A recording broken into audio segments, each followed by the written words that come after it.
Hello guys, नमस्ते सबैजनालाई। तपाईँहरू त ठिकठाकै हुनुहुन्छ होला। म पनि एकदमै ठिकठाक छु र आज म यसो खेततिर गएको। खेततिर किनभने पछाडि प्याज, लसुन, आलु सबै रोपेको छु, सागहरू पनि। अनि त्यस पछाडि कस्तो भएछ भनेर म खेततिर हेर्न गएको। कस्तो भने पछाडि चाहिँ प्याजमा त एकदमै रोग लागेर अहिले किन त्यस्तो भएछ हेर्नु साथीहरू, त मलाई थाहा भएन किन यस्तो रोग लाग्ने रहेछ। मेरो लसुन हेर्नु साथीहरू, एकदमै राम्रो कालो कालो मोटो मोटो बुट्टा भइरहेछ।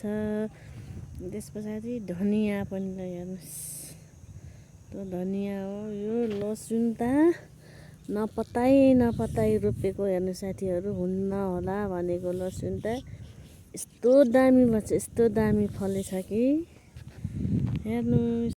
यो प्याजमा रोग लागेर पुरै पात पहेँलो भएछ हेर्नु साथीहरू।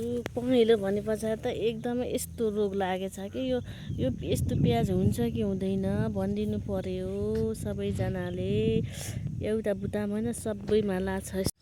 अनि तपाईँहरूले केराउ त रोप्नु भयो होला हेर्नु साथीहरू। यो केराउ रोपिसके पछाडि यसको मुन्टा केले खाइदिन्छ।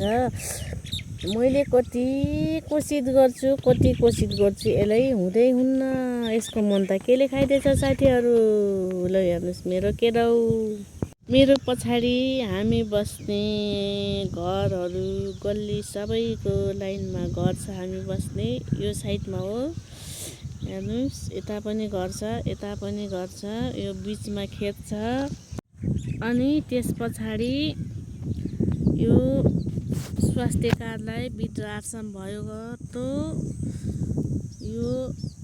यो नगरपालिका कृषि फर्म हेर्नु साथीहरू। यो बिचमा खेत छ, हामीले गर्ने गहुँ, आलु, लसुन, प्याज सब देखेछ, हरियाली।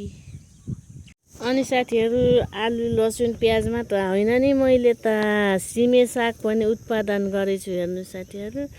यता बल्ल सुरु हुँदैछ है, मल हालेछु, अब हुँदैछ। सिमे साग पनि उत्पादन छ।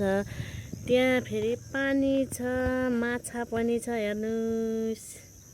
कस्तो राम्रो देखेछ, कमलको फुल पनि देखेछ के। खेतमा आएपछि त हेर्नु साथीहरू, म त यस्तो पनि टिपेर खान्छु के। यो मुला हो, मुलाको यस्तो कौला दाँतहरू एकदमै मिठो हुन्छ, मलाई एकदमै मिठो हुन्छ। अनि त्यसपछि भाज्दै खाँदै गर्छु म। मुला हो क्या यो। मैले आफ्नै बारीमा अर्ग्यानिक धनियाँ छरेको हो। यति राम्रो भएछ हेर्नु साथीहरू। मङ बसाउँछ, मङ हेर्नुहोस्।